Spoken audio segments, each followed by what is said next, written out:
بسم اللہ الرحمن الرحیم۔ السلام علیکم۔ ہم جو کتاب پڑھ رہے ہیں اس کا نام ہے شیعت کا مقدمہ۔ کتاب کی تالیف حسین علمینی صاحب نے کی ہے۔ یہ کتاب آپ کی خدمت میں کاشان بصیرت آڈیو بک سیکشن کی جانب سے پیش کی جا رہی ہے۔ اب ہم کتاب کا پارٹ نمبر 11 پڑھیں گے۔ سید ابو الاعلیٰ مودودی وضو کی آیت کے بارے میں لکھتے ہیں، ارجلکم کی 2 متواتر قراتیں منقول ہوئی ہیں۔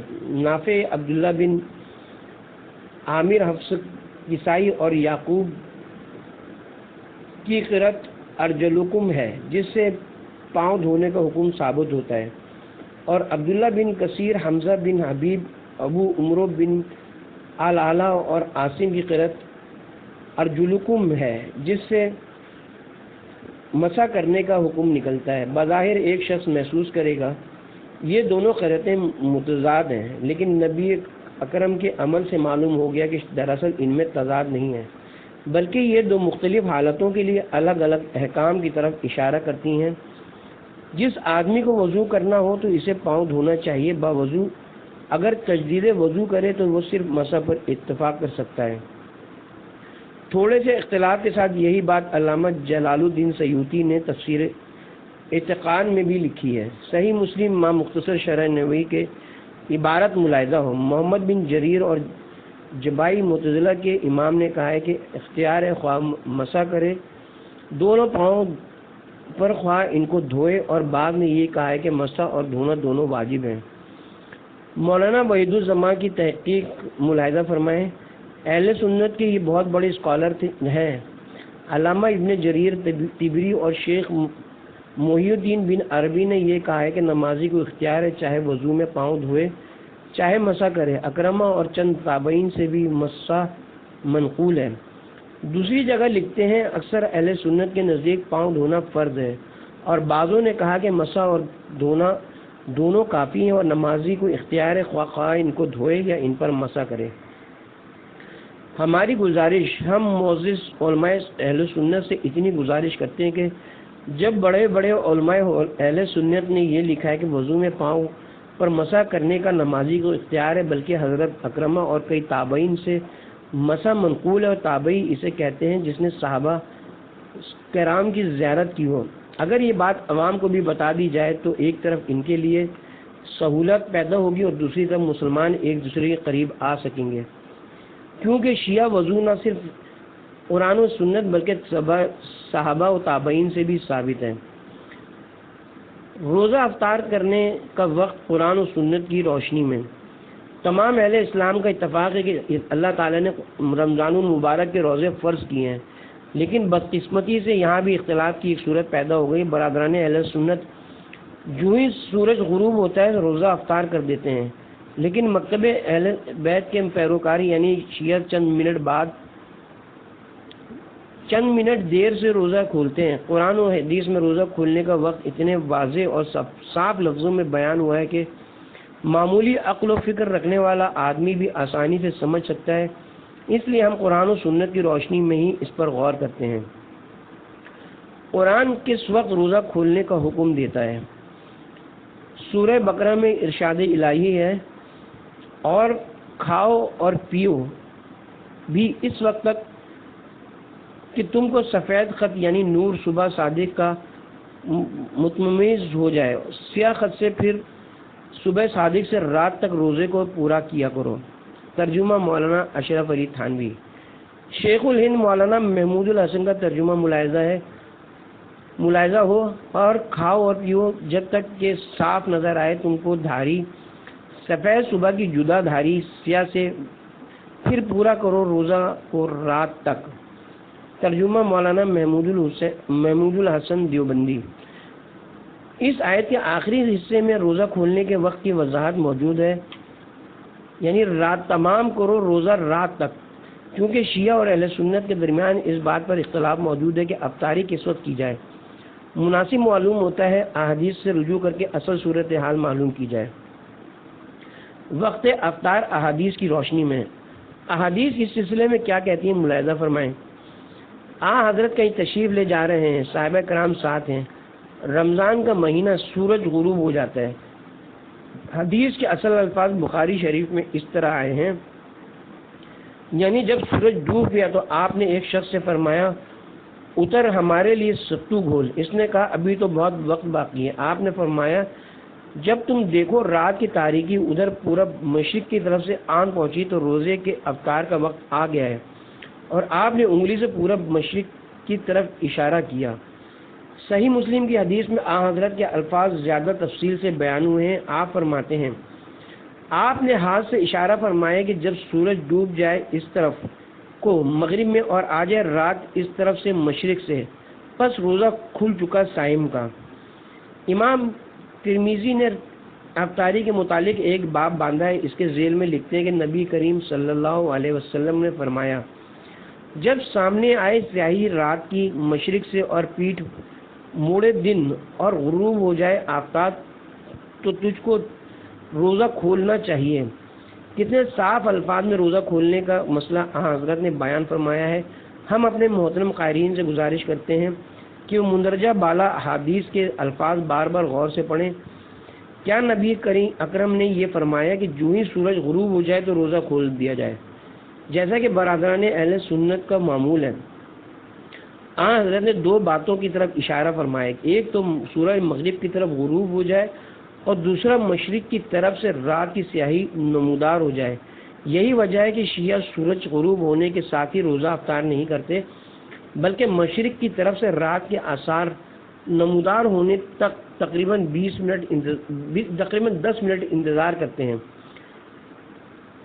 یہی حکم بانی شریعت نے ہم سب مسلمانوں کو دیا ہے۔ اس کے باوجود اگر کوئی شخص ضد اور ہٹ درمی پر اتر آئے تو اس کا کوئی علاج نہیں۔ اب ہم اس مسئلے میں تھوڑا مزید غور کرتے ہیں۔ ایک اعتراض اور اس کا جواب۔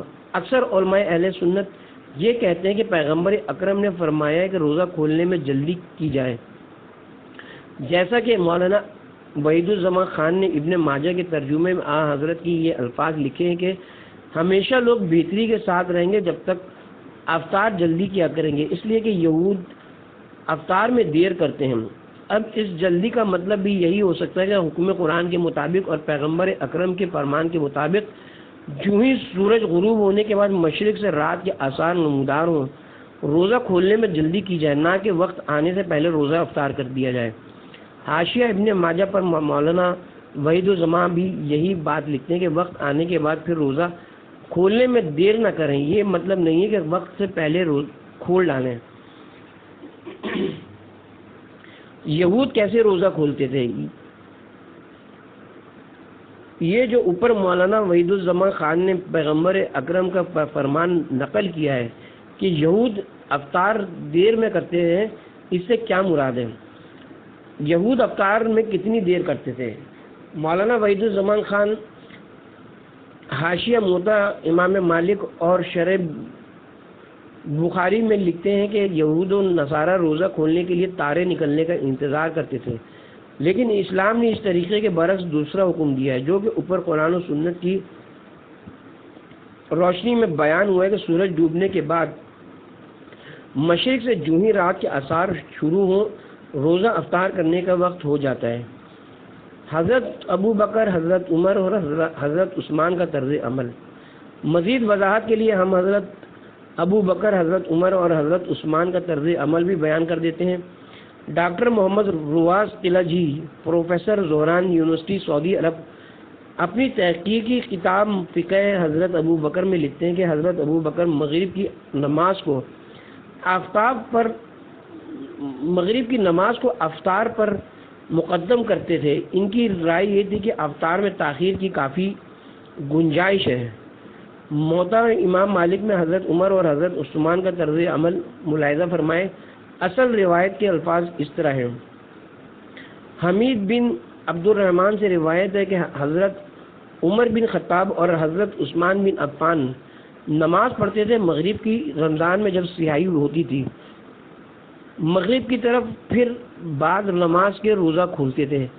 یہی روایت محترم امام محمد میں بھی ہے۔ ہم صرف اردو ترجمہ ہی لکھتے ہیں کہ امام محمد لکھتے ہیں حضرت عمر فاروق اور حضرت عثمان غنی رضی اللہ عنہ رمضان میں رات کی سیاہی نمودار ہوتی روزہ افطار کرنے سے قبل نماز مغرب ادا کرتے تھے، پھر نماز کے بعد روزہ افطار کرتے تھے۔ یہ روایت نقل کرنے کے بعد امام محمد لکھتے ہیں کہ اس میں ہر طرح کی گنجائش ہے، جو چاہے نماز سے پہلے افطار کرے اور جو چاہے بعد میں کرے، دونوں صورتوں میں کوئی حرج نہیں۔ افطاری میں بے صبری کرنے والوں کے لیے نامور اہل سنت مفسرین کا فکر انگیز پیغام۔ آج کل جس طرح برادران اہل سنت کے افطار کے وقت افراتفری اور گھبراہٹ کا عالم ہوتا ہے، اسے خود بزرگ علماء اہل سنت بھی جانتے ہیں، لیکن خدا معلوم کس مصلحت کی بنا پر خاموشی اختیار کیے ہوئے ہیں۔ بعض اہل سنت علماء نے اگر کچھ کہا بھی ہے تو وہ کتابوں کی زینت بنا ہوا ہے۔ مثلا مولانا محمد شفیع سابقہ مفتی دارالعلوم دیوبند روزے کے معاملے میں احتیاط کے زیر عنوان اپنی تفسیر میں لکھتے ہیں کہ افطار میں 2-3 منٹ تاخیر کرنا بہتر ہے۔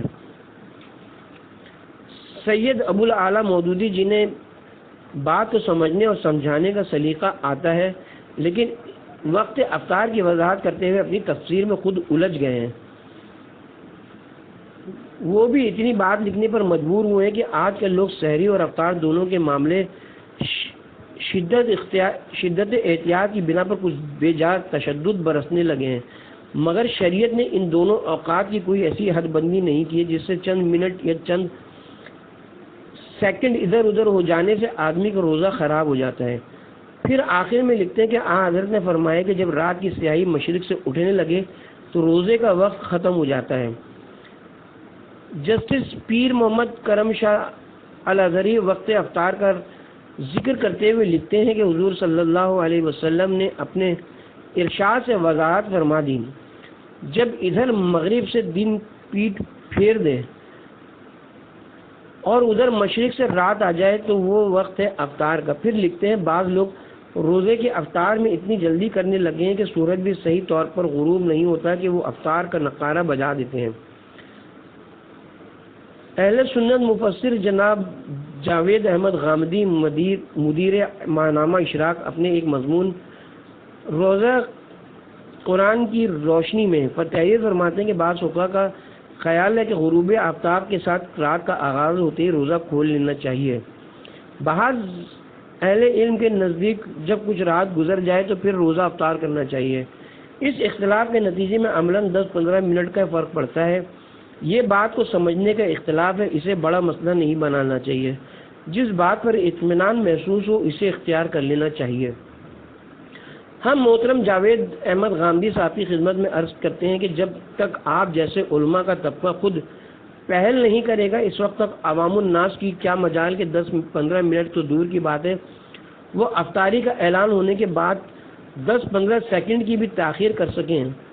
اگر آپ پوری دیانتداری سے یہ سمجھتے ہیں کہ افطاری کے مسئلے پر امت سے اجتماعی غلطی ہو رہی ہے تو پھر جرأت کا مظاہرہ کریں، لیکن یہ سعادت کس خوش قسمت کے حصے میں آتی ہے؟ اس کا اصل طریقہ یہ ہے کہ بڑی مسجد سے چھوٹی مسجد تک خطیب کا عوام الناس کو احسن انداز میں صحیح صورتحال سے آگاہ کرے، کیونکہ لوگوں کے دھن میں تو یہ بات بیٹھا دی گئی ہے کہ روزہ کھولنے میں ذرا برابر تاخیر ہوئی تو روزہ مکروہ ہو جاتا ہے۔ تحریراً تو عرب و عجم کے علماء و فقہا بیان کرتے ہی رہتے ہیں۔ مثلا سعودی عرب کے مفتی شیخ عبداللہ بن عبد الرحمن الجبرین سے ایک سائل نے پوچھا کہ کیا مغرب کی اذان ہوتی ہی افطار کرنا ضروری ہے یا اس میں کچھ تاخیر کر لینا بھی جائز ہے، کیونکہ میں اپنی ڈیوٹی سے نماز مغرب کی ادائیگی کے تقریباً نصف گھنٹے بعد ہی گھر جا سکتا ہوں۔ اس کے جواب میں شیخ عبداللہ بن عبد الرحمن الجبرین نے البخاری کی وہ حدیث بھی نقل کی ہے جو سید مودودی اور جسٹس اظہری کی زبانی ہم اوپر نقل کر چکے ہیں، اور آخر میں لکھتے ہیں کہ کھانے کے انتظار کا عذر ہو یا کوئی بہت ضروری کام ہو یا آدمی مسلسل چلنے کی حالت میں ہو تو افطاری میں تاخیر کرنا جائز ہے۔ دعوت فکر ہماری تمام انصاف پسند اہل سنت بھائیوں سے اپیل ہے کہ وہ وقت افطار کے بارے میں قرآن اور پیغمبر اکرم کے حکم پر غور فرمائیں۔ حضرت نے بڑے سیدھے سادے الفاظ میں فرمائے کہ جب سورج مغرب میں ڈوب جائے اور مشرق کی طرف سے رات کی سیاہی نمودار ہو تو روزہ افطار کیا جائے۔ حضرت ابو بکر، حضرت عمر، حضرت عثمان نماز مغرب پڑھ کر روزہ افطار کرتے تھے۔ مفسرین اہل سنت نے بھی آپ کو پیغام دے دیا ہے۔ ہماری دعا ہے کہ اللہ تعالی ہمیں بھی اور ہمارے اہل سنت بھائیوں کو بھی قرآن و سنت کے مطابق عمل کرنے کی توفیق عطا فرمائے، آمین۔ مسافر کے روزے کے احکام قرآن و سنت کی روشنی میں۔ شیعہ حضرات ماہ رمضان میں اگر کہیں سفر پر جائیں تو روزہ قضا کرتے ہیں بشرطے کہ سفر شرعی ہو۔ مثلا کسی کے خلاف ناجائز عدالتی کارروائی یا جھوٹی گواہی دینے کے لیے سفر نہ کیا گیا ہو، یا لہو لعاب کی کسی محفل میں شرکت کے لیے بھی وہ سفر نہ ہو۔ دوسری طرف برادران اہل سنت سفر میں بھی روزہ رکھ لیتے ہیں۔ ہم اس مسئلے پر قرآن و سنت کی روشنی میں غور کرتے ہیں۔ اللہ تعالیٰ نے قرآن مقدس میں سورہ بقرہ میں حکم دیا کہ اے ایمان والو، تم پر بھی اسی طرح روزے فرض کیے گئے جس طرح تم سے پہلی امتوں پر فرض کیے گئے تھے، اور ساتھ مریض اور مسافر کے روزے کے بارے میں حکم دیا کہ جو کوئی مریض ہو یا سفر پر ہو تو وہ دوسرے دنوں میں روزوں کی اتنی ہی تعداد پوری کرے۔ اہل سنت مفسر مولانا شبیر احمد عثمانی اس آیت کی تفسیر میں لکھتے ہیں کہ جو ایسا بیمار ہو کہ روزہ رکھنا دشوار ہو یا مسافر ہو تو اس کو اختیار ہے کہ روزہ نہ رکھے، اور جتنے روزے کھائے اتنے ہی رمضان کے سوا اور دنوں میں روزے رکھے۔ یہ تو تھا حکم قرآن۔ اب ہم احادیث کی روشنی میں مسافر کے روزے کا حکم معلوم کرتے ہیں کہ پیغمبر اکرم کے فرامین سے کیا بات ثابت ہوتی ہے۔ حضرت کا سفر میں روزہ رکھنے کی ممانعت کرنا۔ حضرت جابر بن عبداللہ انصاری سے روایت ہے کہ حضرت ایک سفر میں تھے کہ ایک جگہ لوگوں کا ہجوم دیکھا اور ایک شخص قیس عامری کو دیکھا کہ لوگ اس پر سایہ کیے تھے۔ آپ نے وجہ دریافت کی تو لوگوں نے کہا کہ یہ روزے دار ہے، تو آپ نے جو کچھ فرمایا بخاری شریف میں موجود ہے۔ حضرت نے دو ٹوک الفاظ میں فرمایا کہ سفر میں روزہ رکھنا کچھ اچھا کام نہیں۔ سنن ابی داؤد اور سنن ابن ماجہ کے الفاظ ہیں کہ حضرت نے فرمایا سفر میں روزہ رکھنا نیکی نہیں، اور صحیح مسلم میں حضرت کی یہ الفاظ منقول ہیں کہ مطلب اس کا بھی وہی نکلتا ہے جو اوپر گزر چکا ہے۔ سفر میں روزہ رکھنے والا ثواب سے محروم ہے۔ حدیث نبوی صلی اللہ علیہ وآلہ وسلم۔ سنن نسائی شریف میں فاضل مترجم نے بڑے موٹے الفاظ میں لکھا ہے کہ سفر میں روزہ رکھنا ایسا ہے جیسے بے روزہ ہونا، اور حاشیے پر لکھا ہے کہ سفر میں روزہ رکھنے کا ثواب نہیں ہے، یہ روزہ رکھنا گناہ ہے، یعنی جس سفر میں ضرر کا احتمال ہو۔ یہ ضرر کا احتمال والی بات بھی مترجم کا ذاتی خیال ہے، اصل حدیث میں ایسی کوئی بات نہیں۔ اسی طرح سنن ابن ماجہ میں حضرت عبد الرحمن بن عوف سے روایت ہے کہ حضرت فرماتے ہیں سفر میں روزہ رکھنے والا ایسا ہے جیسے حضر، یعنی گھر میں افطار کرنے والا۔ اس حدیث کی شرح میں مولانا وحید الزمان لکھتے ہیں کہ ثواب نہیں، یہ مبالغے کے طور پر فرمایا تاکہ لوگ سفر میں روزہ رکھنے سے باز رہیں۔ ہم کہتے ہیں کہ حضرت نے صرف یہی نہیں فرمایا کہ سفر میں روزہ رکھنے کا ثواب نہیں، بلکہ ابھی اوپر نسائی شریف کے الفاظ گزر چکے ہیں کہ سفر میں روزہ رکھنا ایسا ہے جیسے بے روزہ ہونا۔ جب وہ روزہ شماری نہیں ہوگا تو پھر بات ہی ختم ہے۔ یہی بات شیعہ کتب احادیث میں امام جعفر صادق علیہ السلام سے منقول ہے۔ سفر میں روزہ رکھنے والوں کے بارے میں حضرت کا فرمانا کہ یہ نافرمان ہے۔ حضرت جابر بن عبداللہ روایت کرتے ہیں کہ جس سال مکہ میں فتح ہوا تو حضرت صلی اللہ علیہ وسلم رمضان میں مکے کی طرف روانہ ہوئے اور آپ نے روزہ رکھا ہوا تھا۔ آپ ایک جگہ پر پہنچے، باقی لوگوں کا بھی روزہ تھا، پھر حضرت نے پانی کا ایک پیالہ منگوایا اور اس کو بلند کیا تاکہ لوگ اسے دیکھیں، پھر آپ نے اسے پی لیا، اور لوگوں نے اس کے بعد آپ سے عرض کی کہ بعضے لوگ روزہ رکھتے ہیں۔ یہ سن کر حضرت نے فرمایا وہی نافرمان ہے، وہی نافرمان ہے۔ واضح ہے کہ حدیث کے الفاظ کا یہ حرف بحرف ترجمہ اہل سنت عالم مولانا وحید الزمان کا ہے۔ یہی بات معمولی لفظی اور اختلاف سے سنن نسائی میں بھی موجود ہے، اور شیعہ کتب احادیث میں امام جعفر صادق علیہ السلام سے یہ حدیث روایت کی گئی ہے کہ اس کے الفاظ یہ ہے کہ جب حضرت مقام قرائن غیمیم قرائن غمیم مکہ اور مدینہ کے درمیان ایک مقام پر پہنچے تو ظہر و عصر کے درمیان ایک پیالہ پانی منگوایا اور اسے پی کر افطار کیا، مگر چند لوگ اپنے روزے پر باقی رہے، افطار نہیں کیا، تو آپ نے ان کا نام نافرمان رکھ دیا، اس لیے کہ عمل کی بنیاد رسول اللہ صلی اللہ علیہ وسلم کے حکم پر ہے۔ حضرت فرماتے ہیں سفر میں روزے کی رخصت خدا کی طرف سے ہدیہ ہے، اسے قبول کرو۔ مسلم شریف کی حدیث میں حضرت صلی اللہ علیہ وسلم فرماتے ہیں اللہ کی رخصت قبول کرو جو تمہارے لیے دی ہے۔ من لا یحضر الفقیہ میں امام جعفر صادق علیہ السلام فرماتے ہیں کہ ایک شخص رسول اللہ صلی اللہ علیہ وآلہ وسلم کی خدمت میں آیا اور عرض کیا کہ یا رسول اللہ میں رمضان کے اندر سفر میں روزہ رکھوں؟ فرمایا نہیں۔ اس نے عرض کیا یا رسول اللہ روزہ مجھ پر آسان ہے۔ حضرت صلی اللہ علیہ وآلہ وسلم نے فرمایا اللہ نے میری امت کے مریضوں اور مسافروں کو ماہ رمضان میں افطار عطا فرمایا ہے، کیا تم میں سے کوئی شخص اس کو پسند کرے گا کہ اگر اللہ تعالیٰ کسی کو کوئی شے عطا کرے وہ اس کے عطیے کو واپس کر دے؟ حضرت صلی اللہ علیہ وسلم کا ایک شخص کو روزے کے احکام سمجھانا۔ سنن ابی داؤد میں کہ ایک شخص جو کہ مسافر تھا حضرت کی خدمت میں آیا تو آپ نے اسے کھانے کی دعوت دی۔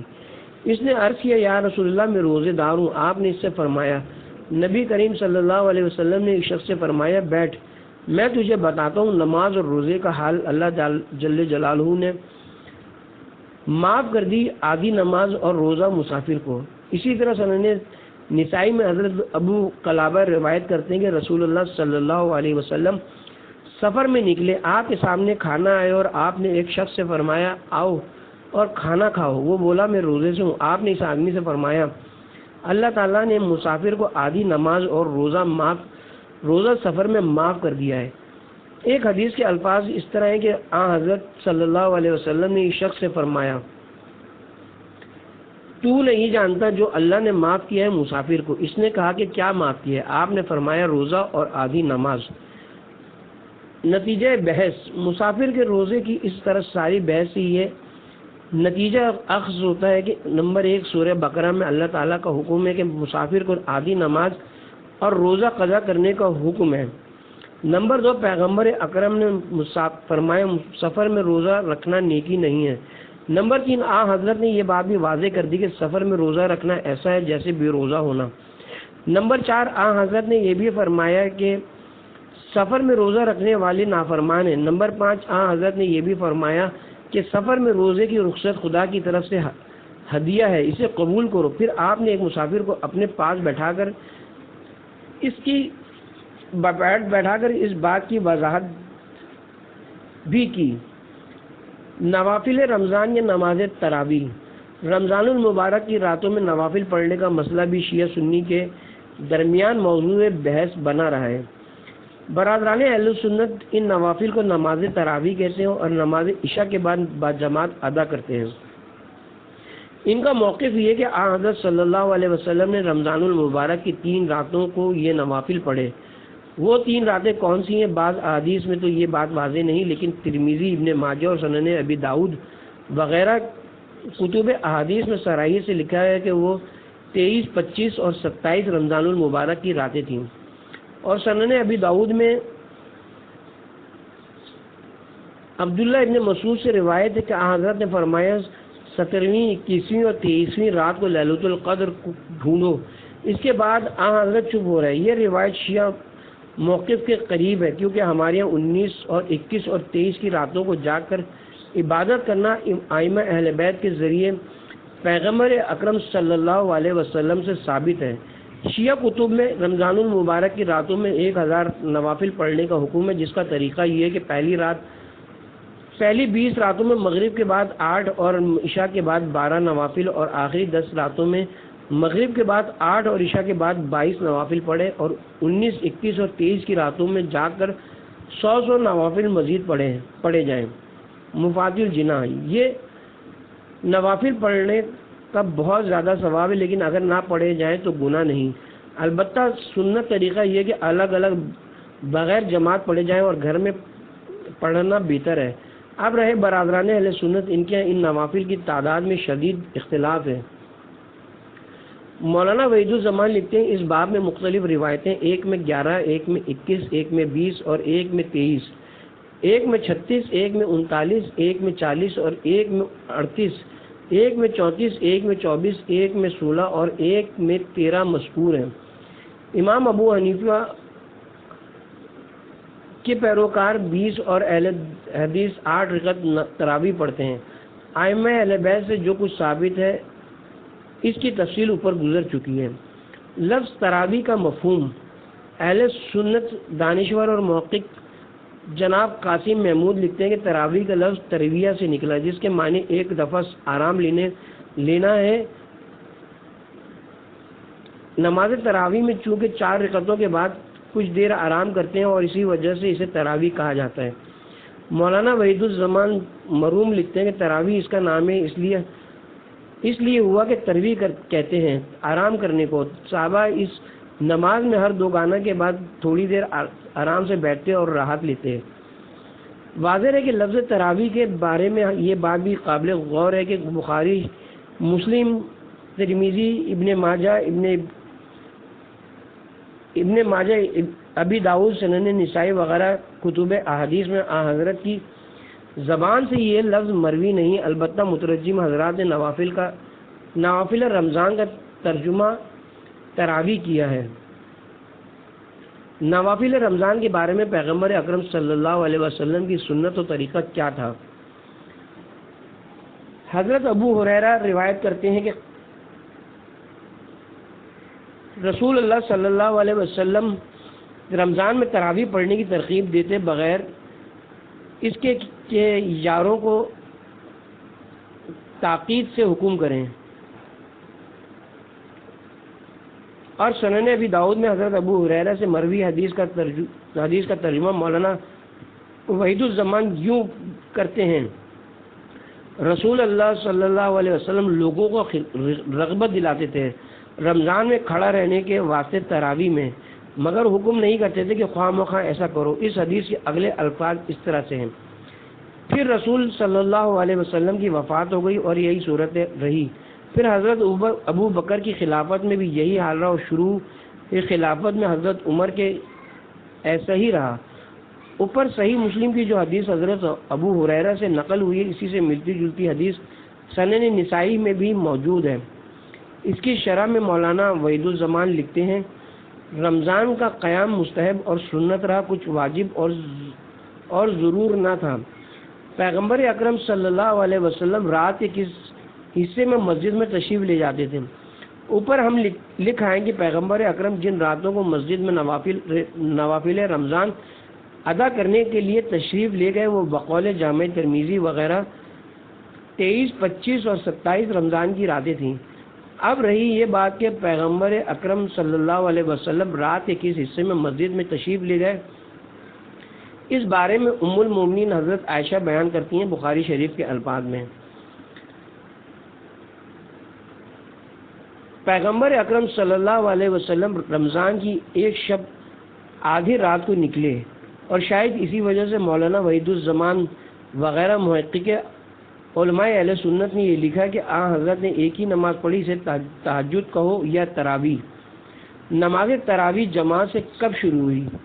جیسا کہ گزشتہ صفحات میں صحیح مسلم اور ابی داؤد کے حوالے سے لکھا گیا کہ حضرت کے اپنے زمانے میں، پھر اس کے بعد خلافت ابو بکر کے پورے دور میں اور کچھ عرصے تک حضرت عمر کے زمانے میں بھی یہی صورت رہی کہ جس کا جی چاہتا رمضان کے نوافل پڑھ لیتا، جس کا جی چاہتا نہ پڑھتا۔ پھر حضرت عمری کے زمانے میں جو صورت حال بنی، امام بخاری نے وہ تفصیلاً لکھی ہے۔ ہم بخوف طوالت اصل عربی عبارت کی بجائے مولانا وحید الزمان کا ترجمہ حرف بحرف نقل کرتے ہیں۔ وہ لکھتے ہیں: عبد الرحمن بن عبد القاری کہتے ہیں کہ میں رمضان کی ایک رات حضرت عمر کے ساتھ مسجد میں چلا گیا، دیکھتا ہوں کہ لوگوں کے جدا جدا جھنڈ ہیں، اور کہیں ایک شخص اکیلا نماز پڑھا اور کہیں کسی کے پیچھے 5-10 آدمی ہیں۔ حضرت عمر نے کہا کہ اگر میں ان کو ایک قاری کے پیچھے اکٹھا کر دوں تو اچھا ہوگا۔ پھر انہوں نے یہی ٹھان کر ان سب کو ابی بن کعب کا مقتدی بنا دیا۔ بعد اس کے کہ میں ایک رات جو ان کے ساتھ تھا تو دیکھتا ہوں کہ سب اپنے قاری کے پیچھے نماز پڑھ رہے ہیں۔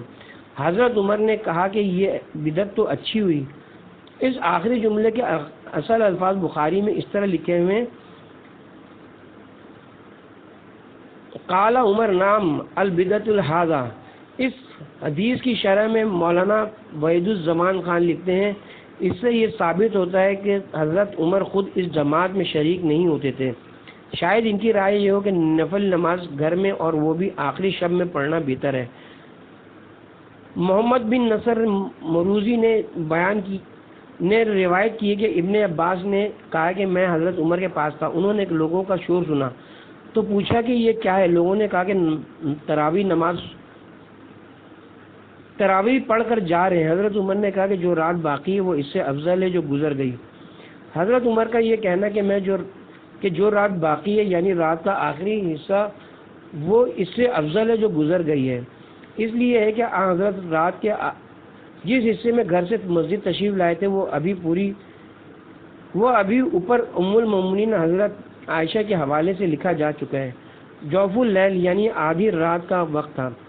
اس کے علاوہ مندرجہ بالا سطور سے یہ بات بھی واضح ہوتی ہے، جیسا کہ اہل سنت اسکالر مولانا وحید الزمان نے بھی وضاحت کی ہے کہ حضرت عمر خود اس جماعت میں شریک نہیں ہوتے تھے۔ اب رہی یہ بات کہ حضرت عمر نے نماز تراویح باجماعت کب سے شروع کروائی، اس بارے میں مولانا شبلی نعمانی لکھتے ہیں کہ حضرت عمر نے 14 ہجری میں نماز تراویح جماعت کے ساتھ مسجد نبوی میں قائم کی تو تمام اضلاع کے افسران کو لکھا کہ ہر جگہ اس کے مطابق عمل کیا جائے۔ نماز تراویح کی رکعتوں میں مختلف حکومتوں کی کمی بیشی کی روداد۔ نماز تراویح جو کہ حضرت عمر نے اپنے دور میں باجماعت شروع کروائی تھی، اس کے بارے میں مشہور ہے کہ ابتدا میں اس کی 20 رکعتیں تھیں، لیکن اموی خلیفہ حضرت عمر بن عبدالعزیز نے اپنے دور میں ان رکعتوں کی تعداد میں غیر معمولی اضافہ کر دیا۔ اس بارے میں اہل سنت عالم عبد الرحمن الجزیری لکھتے ہیں، حضرت عمر بن عبدالعزیز کے عہد میں اس پر زیادہ کیا گیا تھا اور اس کی رکعتیں 36 کر دی گئی تھیں، اور اس زیادتی کا مقصد یہ تھا کہ اس کی فضیلت اہل مکہ کی تراویح کے برابر ہو جائے، کیونکہ وہاں پر ہر رکعت کے بعد کعبے کا طواف کیا جاتا تھا۔ حضرت عمر بن عبدالعزیز نے ہر طواف کے عوض 4 رکعتیں بڑھا دینا مناسب سمجھا۔ نماز تراویح کی رکعتوں میں تبدیلی کی تفصیل ایک سعودی عالم کی زبانی۔ اہل سنت اسکالر شیخ محمد الیاس فیصل اپنی کتاب نماز پیغمبر صلی اللہ علیہ وسلم میں لکھتے ہیں، سعودی عرب کے نامور عالم، مسجد نبوی کے مشہور مدرس اور مدینہ منورہ کے موجودہ قاضی شیخ عطیہ سالم نے مسجد نبوی میں تراویح کی 1400 سالہ تاریخ پر عربی میں ایک مفصل کتاب لکھی ہے۔ واضح ہے کہ اپنی اس کتاب میں شیخ عطیہ سالم نے ان لوگوں پر تنقید کی ہے جو 8 رکعت تراویح پڑھتے ہیں، لیکن اس دوران ایک سچی بات اس سعودی عالم کے قلم سے نکل گئی ہے۔ یہ سعودی عالم شیخ عطیہ سالم لکھتے ہیں کہ جو متعصب لوگ نماز عشاء کے بعد بھی مسجد نبوی سے اس لیے نکل جاتے ہیں کہ دور دراز کی کسی مسجد میں جا کر 8 تراویح پڑھیں گے، تو ان کو بس اتنا ہی کہہ دینا کافی ہے کہ مسجد سے نکل کر نہ تو تم نے اس حدیث پر عمل کیا جس میں گھر جا کر نوافل پڑھنے کو کہا گیا، اور نہ ہی تمہیں مسجد نبوی شریف میں تراویح پڑھنے کا ثواب ملا۔ ہم کہتے ہیں کہ جب یہ سعودی عالم یہ تسلیم کرتے ہیں کہ سرکار دو عالم نے گھر جا کر نوافل پڑھنے کو افضل قرار دیا، تو پھر آپ پیغمبر اکرم کے فرمان کو پس پش ڈال کر چاہے مسجد نبوی میں نوافل ادا کریں، خانہ کعبہ کے وسط میں کھڑے ہو کر نوافل پڑھو، بات وہی اٹل ہے جو حضرت نے فرمائی ہے۔ یہ سعودی عالم نمازی تراویح کے بارے میں مزید لکھتے ہیں کہ دوسری صدی میں 36 رکعت تراویح اور 3 وتر پڑھے جاتے تھے، اور تیسری صدی میں بھی وتروں سمیت 39 رکعت ادا کی جاتی تھی۔ چوتھی، پانچویں اور چھٹی صدی میں 36 کی بجائے پھر سے 20 رکعت تراویح پڑھی جانے لگی۔ 8ویں صدی سے 13ویں صدی تک بدستور 20 رکعت پڑھی جاتی تھی، پھر رات کے آخری حصے میں 16 رکعتیں مزید پڑھی جاتی تھی، اور یہ سلسلہ 14ویں صدی کے 50 سال تک جاری رہا کہ 20 تراویح شروع رات میں پڑھی جاتی ہیں اور پھر رات کے آخری حصے میں مزید 16 رکعت پڑھی جاتی تھیں۔ پھر آگے 14ویں صدی کے بقیہ 50 سالوں کی بابت لکھتے ہیں کہ جب سعودی حکومت قائم ہو گئی تو حرم مکی شریف اور حرم مدنی شریف میں 5 نمازوں اور تراویح کو منظم کر دیا گیا۔ اب صورتحال یہ کہ پورا رمضان عشاء کے بعد 20 تراویح اور 3 وتر پڑھے جاتے ہیں۔ اس طرح تراویح کا کل 20 رکعت پڑھنا بالکل مضبوط ہو گیا اور دوسرے تمام علاقوں میں بھی یہی عمل جاری ہے۔ نوافل رمضان یا نماز تراویح عہد صحابہ میں علماء اہل سنت نے لوگوں کے ذہنوں میں چونکہ یہ بات پختہ کر دی ہے کہ نماز تراویح فقط باجماعتی ہو سکتی ہے، اس لیے شاید ہی کوئی خوش قسمت ایسا ہو جو سنت پیغمبر بلکہ حکم پیغمبر اکرم کے مطابق یہ نوافل گھر پڑھتا ہو۔ حضرت عمر کی بابت اہل حدیث عالم مولانا وحید الزمان کا بیان پیچھے درج ہو چکا ہے کہ وہ خود اس جماعت میں شریک نہیں ہوتے تھے۔ اب کچھ مزید تفصیل ملاحظہ ہو۔ حضرت عبداللہ ابن عمر کی نماز تراویح کی بابت رائے پروفیسر ڈاکٹر محمد رواز قلعہ جی فقہ حضرت عبداللہ ابن عمر میں لکھتے ہیں کہ حضرت ابن عمر مسجد میں لوگوں کے ساتھ تراویح نہیں پڑھتے تھے بلکہ اپنے گھر میں تراویح پڑھتے تھے۔ اس کی وجہ بیان کرتے ہوئے یہی عرب اسکالر ڈاکٹر محمد رواز لکھتے ہیں کہ لوگوں کے ساتھ ساتھ تراویح نہ پڑھنے کی وجہ یہ تھی کہ آپ کو یہ بات ناپسند تھی کہ امام کے پیچھے کھڑے رہیں اور اس طرح رات کا ایک حصہ قرآن کے بغیر گزار دیں۔ اس کی بانسبت آپ اس بات کو فضیلت دیتے کہ تنہا تراویح پڑھیں اور اس میں قرآن کی قرأت کریں۔ حضرت ابن عمر سے تراویح باجماعت پڑھنے کی بابت سوال اور آپ کا جواب۔ ڈاکٹر محمد رواز قلعہ جی اپنے اس فقہی انسائکلوپیڈیا میں مزید لکھتے ہیں کہ ایک شخص آپ کے پاس آیا اور پوچھا کہ کیا رمضان کے اندر میں امام کے پیچھے نماز پڑھوں؟ آپ نے اس سے پوچھا کہ تم قرآن پڑھتے ہو، یعنی قرآن پڑھنا جانتے ہو؟ اس نے اس بات میں سچ جواب دیا۔ یہ سن کر آپ نے فرمایا تو پھر کیا تم امام کے پیچھے تراویح پڑھنے کی صورت میں اس طرح خاموش رہو گے کہ گویا گدھے ہو؟ اپنے گھر میں یہ نماز پڑھا کرو۔